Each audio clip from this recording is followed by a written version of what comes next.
We talk a lot about fixing what's broken in this job, but sometimes the most powerful thing you can do as a leader is just to see what's already going on right. Know Your Force is a simple system that sends a quick text survey to the people you interact with. It's helping leaders see the good their teams are already doing, back their people with real data, and step in before stress turns into burnout.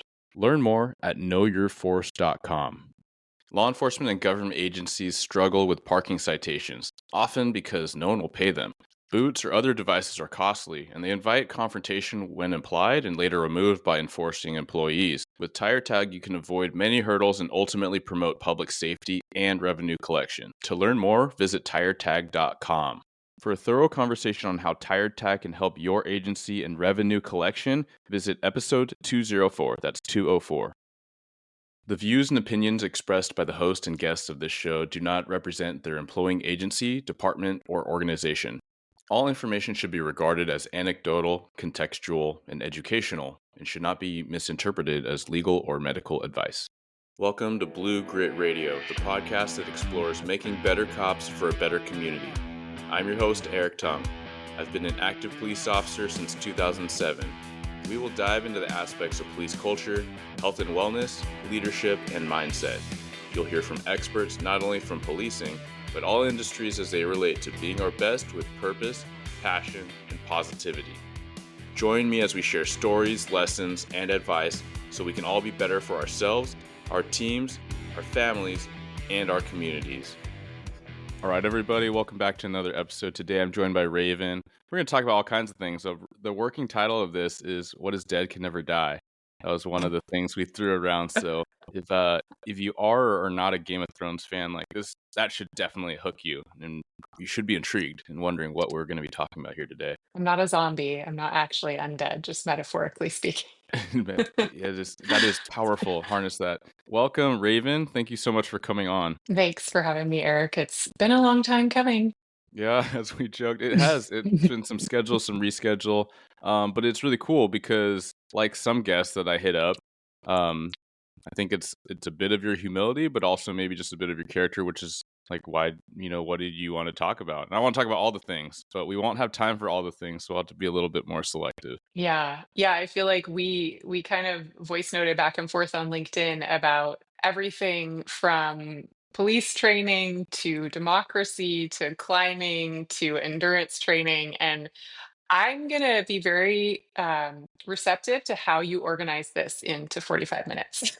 Yeah, well, thank you. It's gonna be we will see. It's gonna be its own little adventure, but it was really cool to connect, and I think part of it was, from my perspective, it was cool to hear that something I was doing was resonating with someone that's not in law enforcement, but certainly working alongside law enforcement, and you have your own, we'll say, very dynamic and at times positive, more on the more recent end, and then very tenuous challenging dynamic with law enforcement earlier on. And I think that's so impactful. Like, one, I have my quote unquote audience, but then I really want to get everybody where they're at, because this is so relevant to everybody. I mean, like, law enforcement is a part of our governing society, and we're not all going to be cops one day, and I want to have like the most positive impact I can while I'm in it. And so to reach you where you were at when you're working at CJTC, like that, in a very different role, that was really rewarding to me. Yeah, I appreciate that framing. And really, a lot of people think that my work is specifically on gender-based violence, but I think of my work as rural democratic system strengthening. Mm. And like we were talking before we hit record, that includes libraries, that includes free and fair media, that includes law enforcement, that includes judges, prosecutors. And I've been pretty focused on law enforcement for the last couple of years. And now I'm shifting toward a more active relationship as well with the judiciary. So it's a rich and kind of evolving body of work that I'm building, and it feels distinct. It feels like something that I've created kind of out of the dust of what my life used to be. And it feels kind of like conjuring something out of nothing. Yeah. And that's a lot. And even as you describe kind of the systems that we're talking about, the first time you phrased it that way to me, I was like, man, like, you're on another level. Now my brain has to kind of keep up or catch up to that. And part of, like, I think what's so impactful as I got to learn more about you and we connected a bit was like your story. And I know that your passion is not talking about your story. Your passion is doing the work you're doing, affecting violence in this like really critical way. Like we're having these conversations. I think that what's really impactful to me too is like your mindset and how you go about it, and then to learn more about like your upbringing and how you got into outdoorsing, hunting, like bear hunting, like ultra running and endurance, and being a conditioning coach and like an ultra coach. I'm like, okay, that's where the mindset comes in for sure in all these kind of different perspectives. And then your own experience with domestic violence, and then to be championing what was needed in your type of community. Like I didn't grow up anywhere near a rural community. So it is very, I think it's very significant to a lot of the listeners. And even if that's not your whole demographic, like, yeah, most of us in some region have some aspect of that, or we work right by it. Yeah, rural communities are their own beast. And I was born in Idaho. I grew up on a farm, and I've been raising my daughter in an ultra rural community in Washington State since she was born. And as I began dipping my toe into this gender-based violence kind of system of justice work, I realized that a lot of folks, well intentioned as they may be on the west side of the mountains, just viewed rural communities as backward cities. And I'm here to tell you from a very rural community that rural systems of justice, rural democracy, rural society is its own distinct, intricate, intelligent machine. And it deserves to be understood separately from urban communities. Not to say anyone's problems are easier or harder. I don't want to play Russian Olympics with anyone, Sure, but yeah. just to say that rural communities deserve their own scholarship and specialty. And I don't see them always receiving that level of attention. And sometimes I laugh with my colleagues now, like, oh, I'm the token rural person in the room again. Yeah, Um, and it's something I kind of relish because I love these places. I know that, and we'll dive into this, this is something you and I have discussed several times, that America's democracy grows from the inside out. And so if we have failing democratic systems in our rural counties, we do not have a strong democracy at the state level, and we are not serving the basic human and constitutional rights of all people.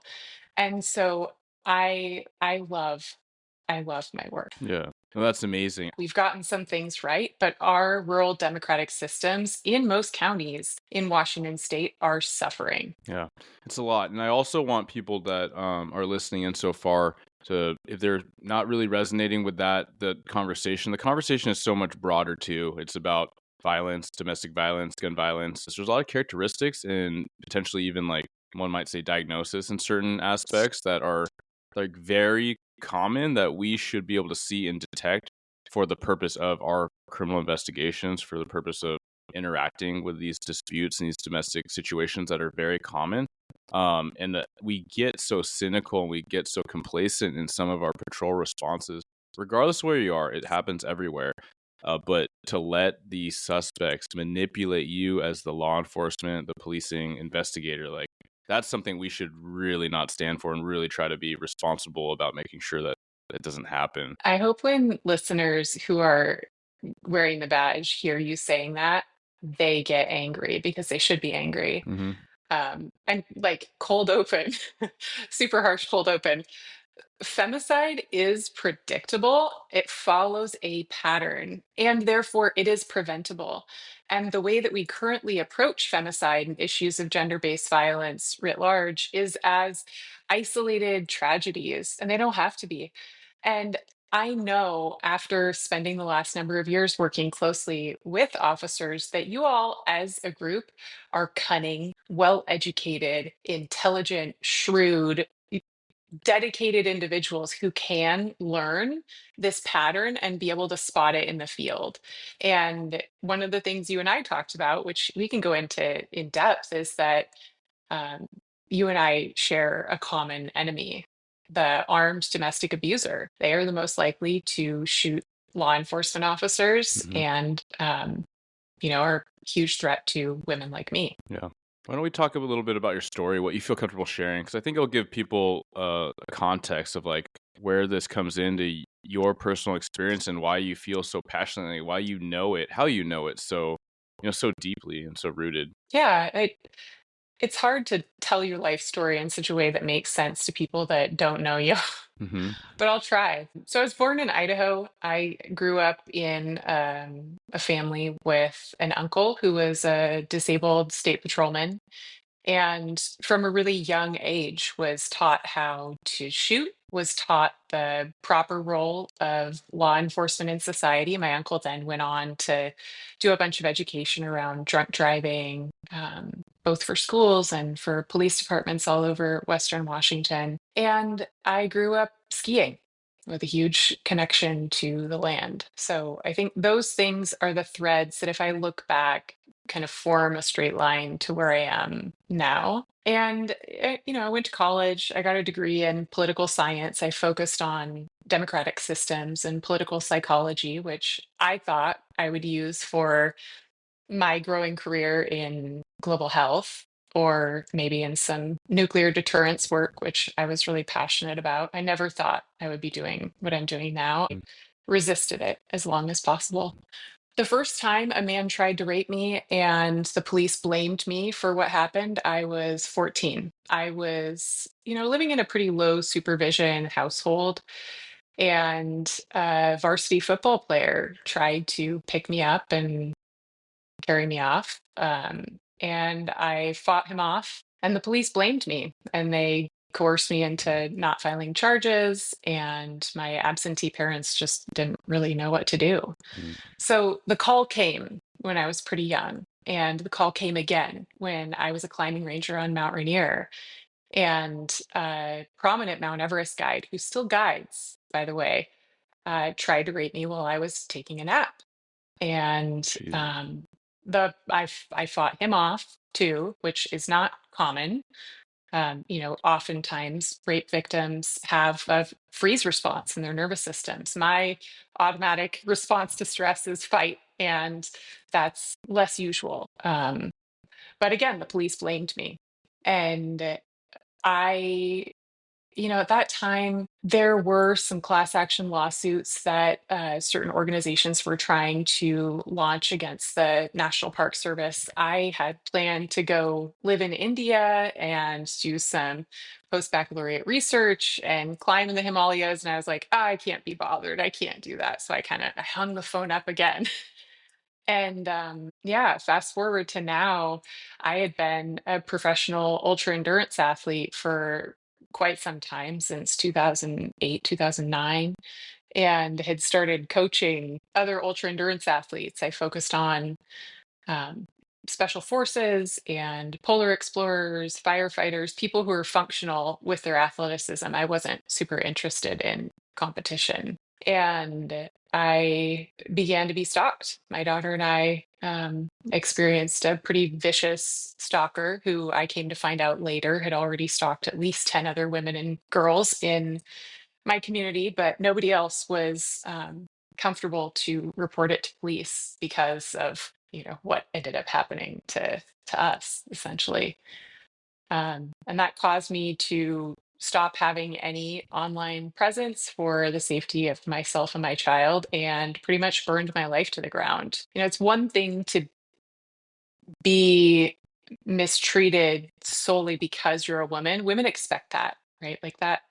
1 in 3 women will be stalked in the course of their lives. 1 in 2 Native American women, by the way. Lots of us are, assaulted, beaten, strangled. It's part and parcel of being a woman. But to have the system fail my family, I'm a law abiding person. I don't even have a parking ticket to my name. And the system really failed on every level to enforce the law and keep myself and my daughter safe. Yeah. Uh, yeah. Yeah, thank you for sharing that. And it's a lot. And we've talked before. And I think one thing that really sticks out to me and kind of why I want to feature your story and your voice so much is because you are an example, as you shared, in a very humble and kind of just reflective way, is to say, like, you fought. And a lot of people don't. A lot of people don't have the ability. They don't have either the response or the physical capability to do that. And any reasonable person listening will recognize, like, that's a thing.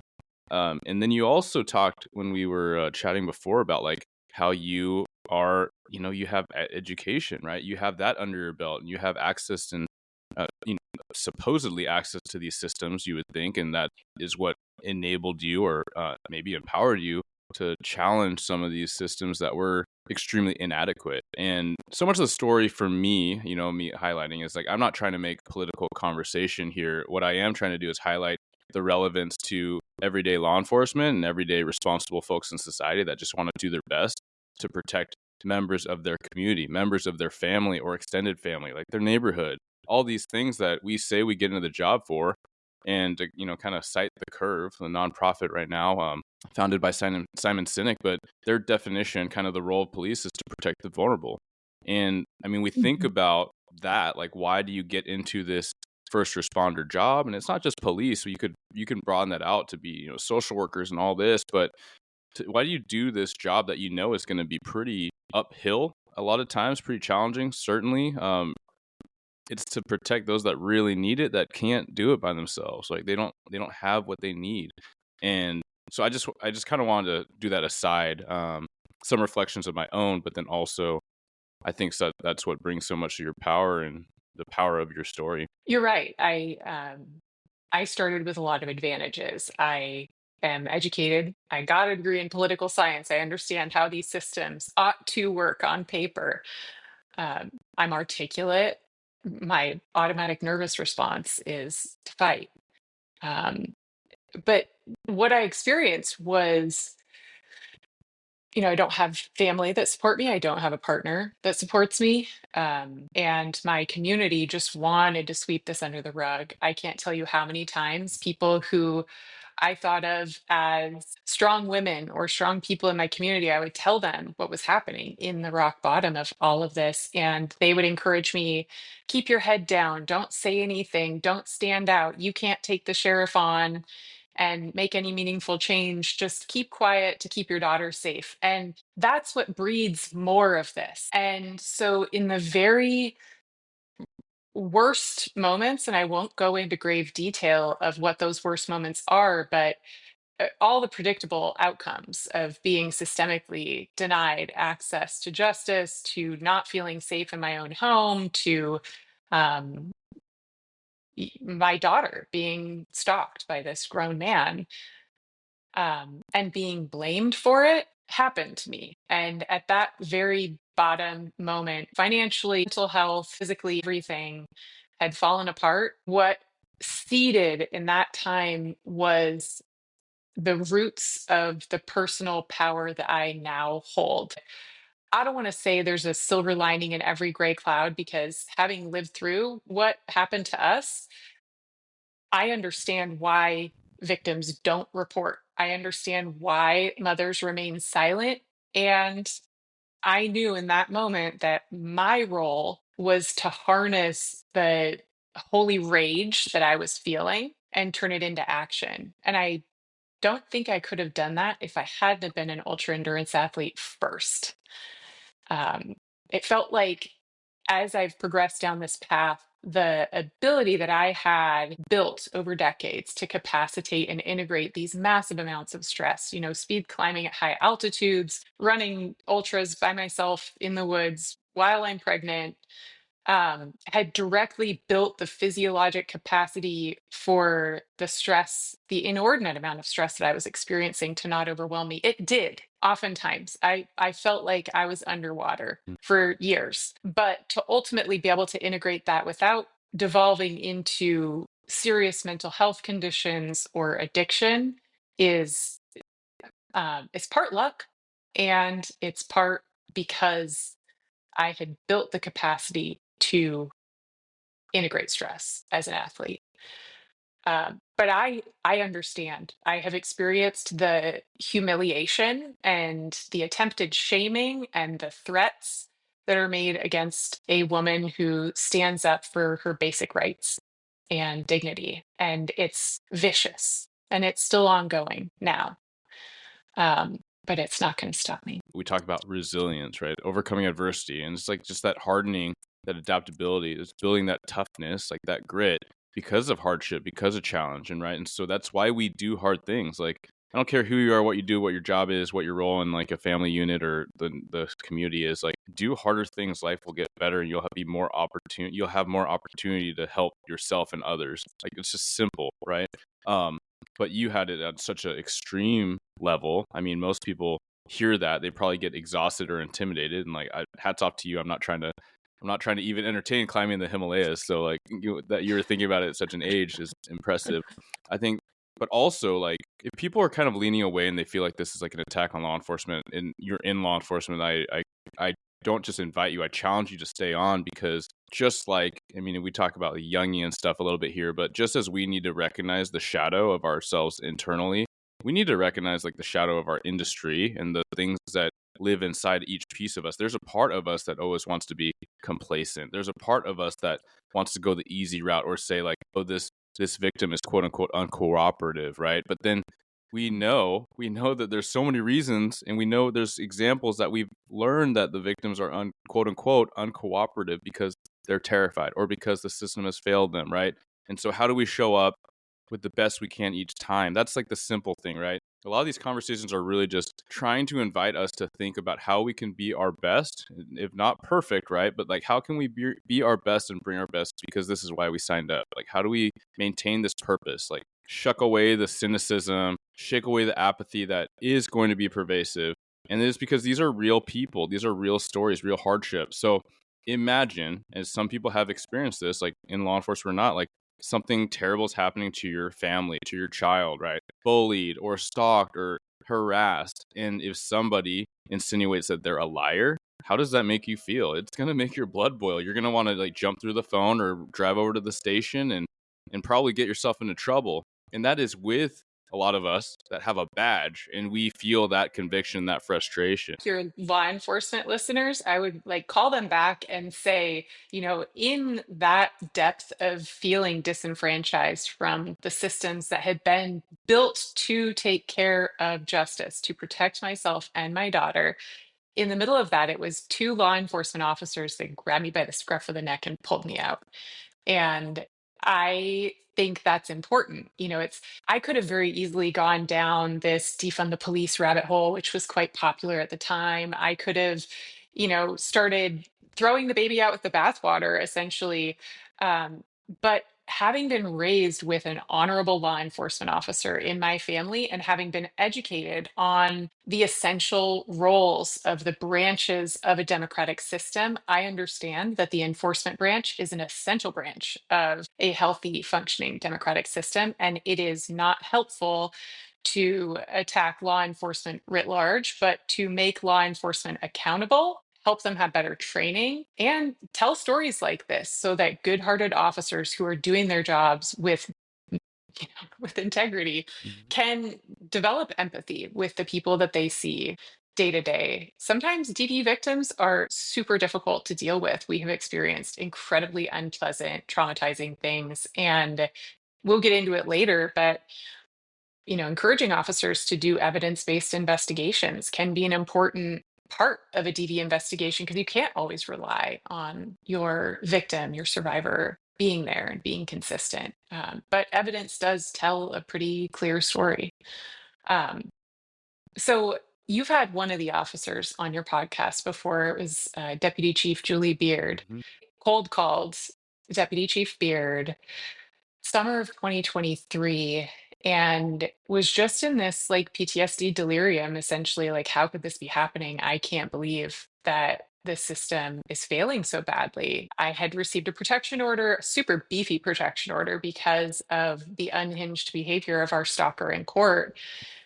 And he had violated it many, many times. And I'd reported it. And the local sheriff's office where I live had told me things like, wait until he finds another victim. You should feel flattered that you're being stalked, as if I'm like some high grade piece of meat. And it should be encouraging to me. Get Gotcha. a husband, get a dog, get a gun. We're not a private security service. You should toughen up. That one made me laugh. You should toughen up. Yeah, I should toughen up. Um, and that experience was it was unexpected. But I called Deputy Chief Beard because I saw her quoted in the media after she had responded to a call where a stalker had predictably, stalking is murder in slow motion. The stalker in this case had predictably murdered his victim. And she was quoted as saying something very understanding of what was going on. She had clearly tried to help the victim as much as she possibly could. And I called and asked her, "What would you do in this situation?" And she told me, "Well, not what's happening." And I remember she said at that point, "You don't know it yet, but you're sitting at the helm of a huge ship and you can't feel it turning. But I promise you that it is, and nobody can turn it for you. I need you to stay there." And that was the first time anybody looked at me and saw me as the solution to the problems that had destroyed my life. And it felt, I went through the stage of it's unfair. Why do I have to fix the system? It's destroyed me. It should work. Before eventually accepting that this is my work to do. And Deputy Chief Beard, went on and recorded the strangulation lecture for the DV course I built. And she's an example of one of those officers who will respond with empathy. Yeah, thank you for sharing that. That was my curiosity, how you came in contact with now DC Beard, and I don't know her super well, but she was invited on the podcast because of her professional and personal credibility in the community, right? And she's a few neighborhoods away from me, but when people organically just sing her praises because of the type of person she is, it's like it's easy to believe it, right? And it's easy to see it in Mhm. examples like this. And so I think it is so much just like doing the humble work. And as you're recalling what she told you, like I got chills just now because it is like we've all have probably several examples of them if we really think about them, people that have really maybe you knew them really well. They were like a guardian kind of like teacher figure. Maybe they weren't. Maybe they just kind of came into your life at a point and they just say this like impactful, encouraging thing. They just see you and they give you the time and the investment and the attention and focus. And it is mentorship, right? It is seeing the potential in you that you don't see in yourself at the time. Um, Shoot, I mean, you've even done that for me on a prior phone call, just being so validating and very encouraging. But I think that is like that moment, like we sign up with this, the bushy tail, bright eyes, like as oftentimes young, certainly younger in our lives than where we are now as a cop, as a first responder, and we want those moments, and they happen. Like I know if you can't think of them right now, you just need to take a pause and think harder. You have those moments where a lot of times that you look a kid in the eye, you don't know what happens sometimes, so you have to trust that like you keep doing it. It's doing something out there, and it's going to hit for somebody, and you might be the only person in their corner at the most critical time. And I hear that, and that's so powerful. So thank you for sharing that part. I refer back to those words often, and they've kind of literally steered me when nobody else thought that I could do what I'm now doing or should do what I'm now doing. And it's just such an honor to have come into contact with her. And she really, those comments exemplify the term trauma informed gets thrown around a lot. And Mm, I would like to encourage us as a state to move beyond being just trauma informed and being strengths based. So traditional model is this idea of what's wrong with you, the DV victim, like, what's wrong with you? If I'm an officer, I'm showing up and just like, why are you crying? Why are you catatonic? Why are you screaming? What's wrong with you? Trauma informed is understanding, oh, this is the trauma response. I'm going to take a neutral perspective to this person. That's, basic human, decency. And then a strengths based approach is what DC Beard did for me. I can tell you, I was not talking to her in the way that we're talking now. I sounded probably crazy. And instead of doing the what's wrong with you or the neutral understanding, she dug deeper and she looked into me and saw my strength. And what I can hope for every survivor, and I know many survivors do not get the chance at this, is that they can experience growth through their trauma and after. They're never going to be the same as they were before. mhm, It's not your job as law enforcement to put us back together, or return us to neutral. But I think as you attend people in the worst moments in their lives, you can view those moments as rites of passage for those people.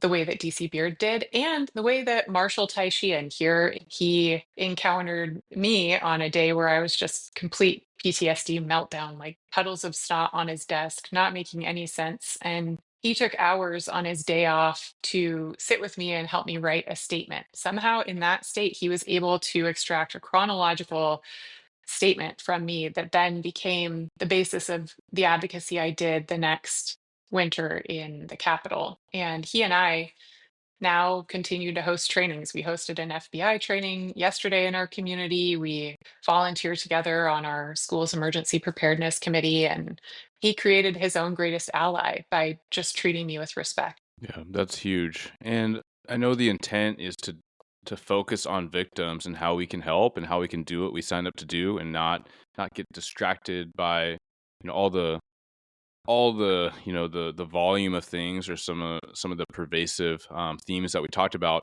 But in what you're saying and what DC Beard said to you, I feel like a lot of listeners are probably hearing that and it's resonating with them, because that is a more frequent conversation in police performance, right? On this show, and the intersection of wellness and self-care is like recognizing like burnout is a thing and cynicism is a thing, but we need to focus on our strengths. Like we need to focus on overcoming the adversity, not just throwing our hands up and taking on that, that victim mentality, because the going gets tough. And so I hear so much of that, but I'm gonna hold on to that for the moments that it gets hard and when the things are stressful and you kind of wonder, why are we doing this thing?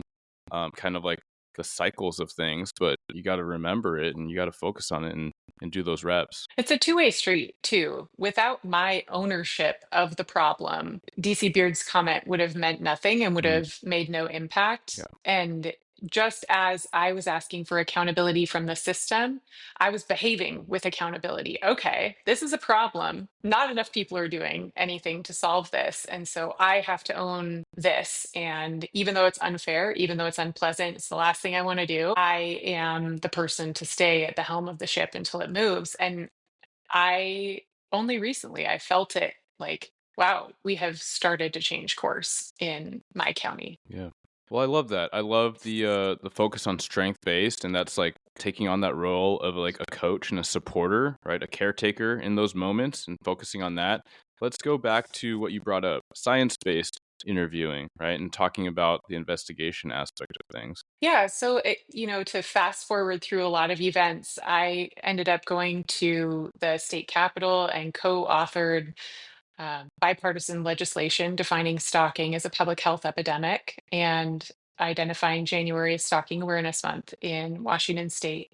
And I think often those resolutions get passed off as unimportant because they don't make laws, but they do state the intention of the legislature. Mm. And that was a powerful statement. It was driven by Republicans, and I will be forever grateful to retired Rep. Joel Kretz and Senator Shelley Short for championing that legislation. And from there, it just kind of started snowballing. I was appointed to the Criminal Justice Training Commission as the domestic violence program manager to create the state's.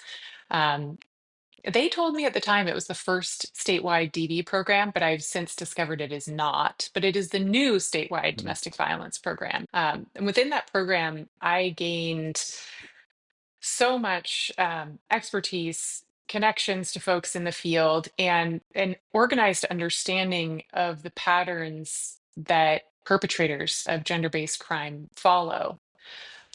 So, to conduct an evidence-based investigation, you need to be doing a few things. You need to understand that domestic violence is not a it's not an event, it's not a single event, it's a process that unfolds over time. And you're not going to see most of it as an officer responding one time. If you're in a small town, maybe you're lucky. You're lucky enough to be frustrated by the DV victim who constantly recants, or by the perpetrator who's constantly reoffending. This episode is sponsored by Hero Schedule. If your department needs better scheduling software that isn't outdated, clunky, and expensive, Hero Schedule is an easy switch. It's $4 per user per month, and they give you a free 30-day trial. Get started at heroschedule.com and click on Try Hero Schedule. But the recent identification of coercive control in statute is an important foundation for officers to understand all types of gender-based crime. And so if you have a badge, you're listening to this, I would encourage you to go look up the RCW on coercive control. The statute doesn't make coercive control a crime, but rather grounds to receive a civil protection order. And I would encourage officers to use that statute to understand the grooming process that all DV victims go through as the abuse ramps up. And a perpetrator doesn't go from zero to strangulation overnight. That's not how it happens. It starts with abusing the family pet, some stalking, maybe raping them, maybe controlling their finances, and escalates from there. And to conduct an evidence-based investigation, you have to understand that that's the underlying phenomenon that type of psychology is using to oppress their victims and control them. It's also helpful to understand basic lethality factors when you're going to any type of DV call. Yeah. Thank you for outlining that. Yeah, evidence-based. So let's talk about the suspects, right? You kind of point out some of the things that people can pick up on, but um, as far as like the response to an incident, like what are some of these traits that people need to look out for and maybe consider in the context of everything, where oftentimes we know that the victim may be argumentative, they may be standoffish, they may be silent, they may be withdrawn, and the suspect might be saying all kinds of things. What are the things that I know very categorical, but some of the things that come to mind as big red flags? Well, in our prep conversations, we were talking about Darvo. So the tools that are used, the tools of the trade of those who employ coercive control tactics in relationships are stalking. Almost one for one, um, victims of femicide were stalked before they were murdered. Um, and Darvo, so deny, attack, reverse victim and offender. And I like to give the example of if you pull over someone who's into committing property crimes with a stolen car, they're driving a stolen car, and you say, "Hey, sir, did you steal this car?" They're going to say, "Oh no, I didn't steal this car." I mean, I'm sure you've heard a hundred different variations of Hmm. that. But if you use the same analogy and you put a domestic violence perpetrator behind the wheel of the proverbial car and say, "Did you steal this car?" They're going to say something to the tune of, "How dare you accuse me of stealing this car? This car stole me. And this car is a crazy bitch. She ran over my foot on the way out of the parking lot." Hmm. And that is how absurd Darvo should sound to an officer. And once you know what to look for, you're going to start hearing it and going, "Okay, nice try. I don't believe you for a second." Yeah.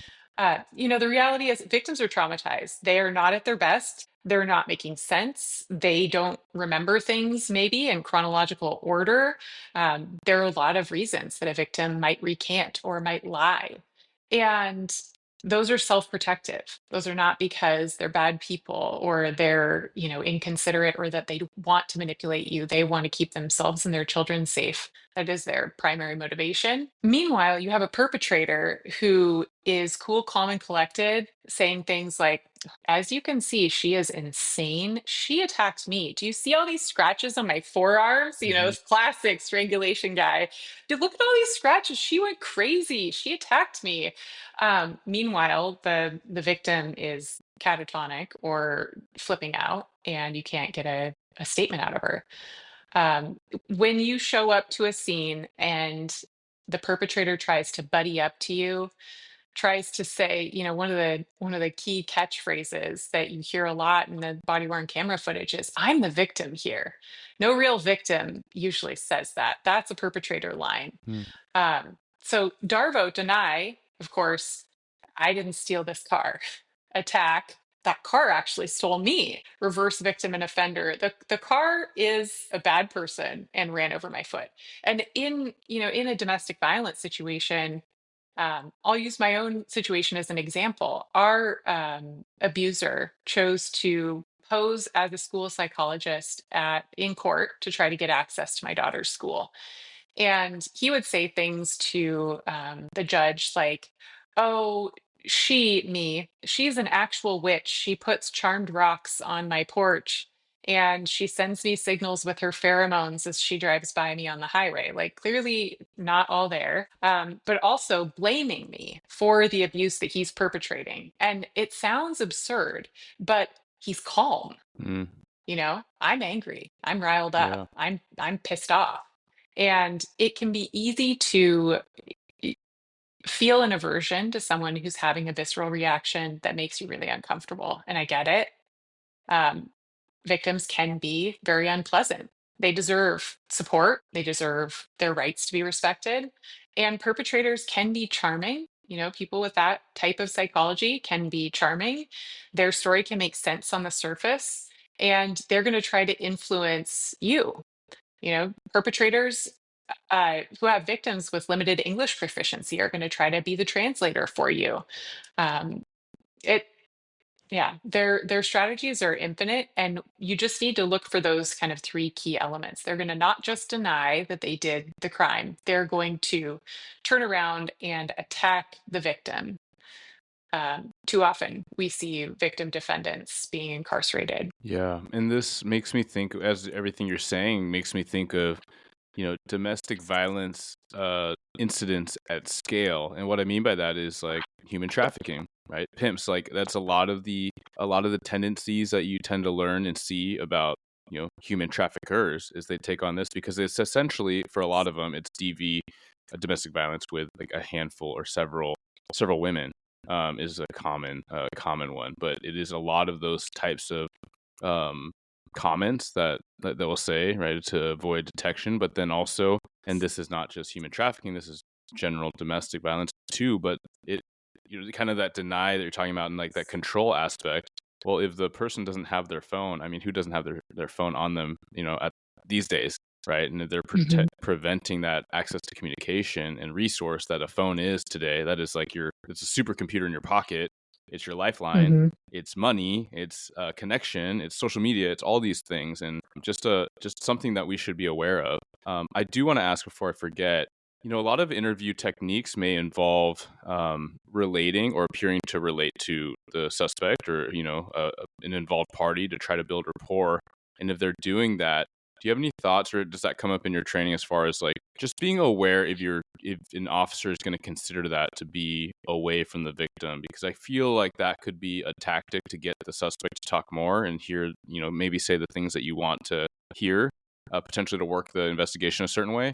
However, I fear it could be extremely damaging if the other party is hearing it sound like the law enforcement is really like gelling and jiving with the offender. Yeah, and I say this as a person coming from an ultra rural community where, in reality, our law enforcement resources here stretch so thin. We're having one officer responses to pretty intense DV incidents. And Mm, so, what I will suggest isn't always possible in every situation. But where it is possible, it's best practice to separate the parties to where neither of them can see or hear the other when you're interviewing the victim, the perpetrator, the parties, if you haven't determined who's who.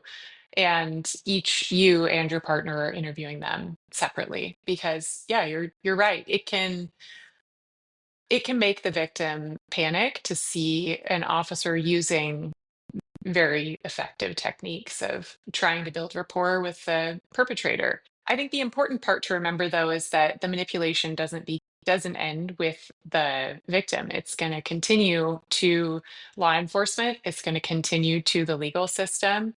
And a lot of these perpetrators, they're not going to stop. This is a lifestyle. They don't do it once and then stop stalking people forever. They're going to keep doing it over and over with escalating behavior. And so a lot of these perpetrators are very savvy at navigating interactions with law enforcement. It's not their first rodeo. They're really savvy at manipulating the legal system, the family court system.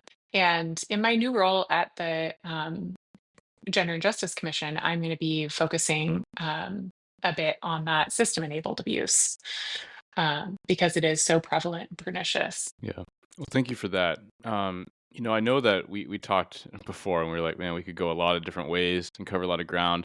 I know we did cover a lot of different topics. And is there anything that you feel like we've missed, or at least for this part one, that the audience should potentially consider kind of focusing in on, and really maybe some of your main driving points that you want us to get? You know, In this life, kind of post CJTC now, just running my consulting firm, I am seeing how vital it is that each of us does our small part in making sure their local democracies run as they're intended to run. See something, say something. If you don't like what's happening at the school district, run for school board.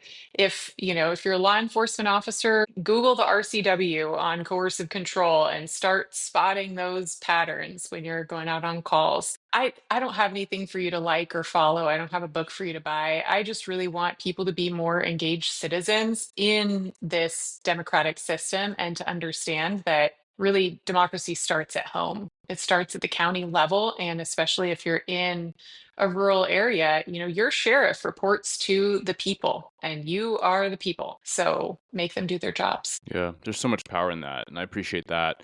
So you're doing training, you're doing speaking, you're working on a lot of projects, you're consulting. Can you tell us a little bit more about that and where people can find out more and get a hold of you for the firm?